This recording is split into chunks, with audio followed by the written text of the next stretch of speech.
क्या आप अपने आप को इतना चालाक इंसान समझते हैं कि आप जिस मर्जी को धोखा दे सकते हैं? तो आप बिल्कुल सही सोच रहे हैं। आप ऐसा बिल्कुल कर सकते हैं और शायद आपको ऐसा करने से कोई रोकेगा भी नहीं।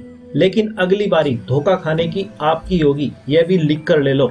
और शायद इस गेम का यही सबसे बड़ा नुकसान होता है। और ऐसा क्यों हो जाता है, चलिए आज इसके पूरे सच को जानते हैं। मैंने इस रूल को चेक करने के लिए ना जाने कितनी बार इस नियम को तोड़कर जानबूझकर धोखा देने की कोशिश की थी, लेकिन हर बार यही प्रकृति का नियम जीत गया।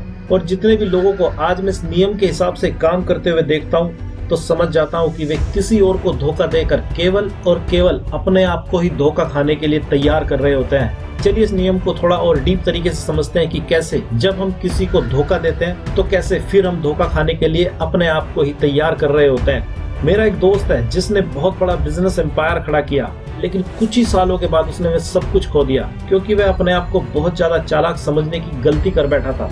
और उसने सोचा कि वह हर किसी को अपनी चालाकी से बेवकूफ बना सकता है, लेकिन उसको यह रूल पता नहीं था और यह नियम उसको आज भी नहीं पता है कि कैसे वह अपने लिए ही मुसीबतें खड़ी कर रहा है। क्योंकि जैसे ही कोई इंसान अपने आप को चालाक मानने के वहम में पड़ता है, वैसे ही ये यूनिवर्स उसको ऐसे ही लोगों के संपर्क में पहुंचा देता है जहां एक से बढ़कर एक चालाक धोखेबाज लोग होते हैं। और उन चालाक लोगों की एक ही फितरत होती है कि सबका बेवकूफ बनाओ और अपना उल्लू सीधा करो। लेकिन ऐसा करते करते कब उनका ही उल्लू जिसको वे सीधा कर रहे थे, उसको ही कोई दूसरा चालाक व्यक्ति चुरा कर ले जाता है।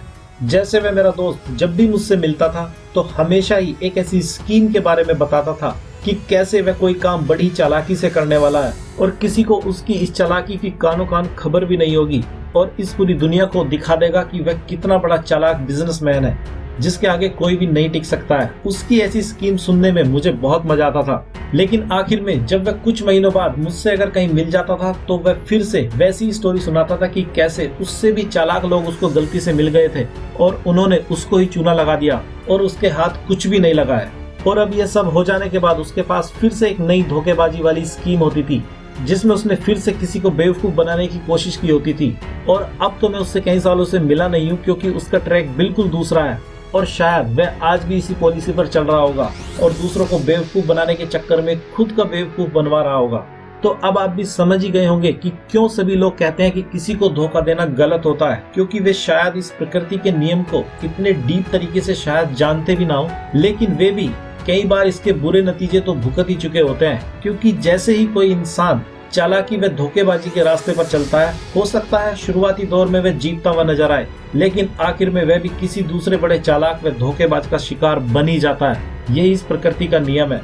क्योंकि अगर आप शरीफ और सही काम करने वाले बनेंगे तो आपको आपके रास्ते में वैसे ही लोग मिलेंगे जो आपके ही जैसे होंगे, जिनसे मिलकर आपको बहुत सा फायदा ही पहुंचेगा। क्योंकि आपका फोकस और उनका फोकस दोनों का ही दूसरों को व खुद को व सबको फायदा पहुंचाना ही होता है। तो आज आप भी इस प्रकृति के राज को पूरी तरह से समझ ही गए हैं और अब आपको क्या करना है, आप काफी समझदार हैं। तो आज इस वीडियो में इतना ही और हम आपसे जल्दी मिलते हैं एक सबसे यूनिक इन्फॉर्मेशन से भरी वीडियो के साथ। तब तक अपना ख्याल रखिए, मुस्कुराते रहिए।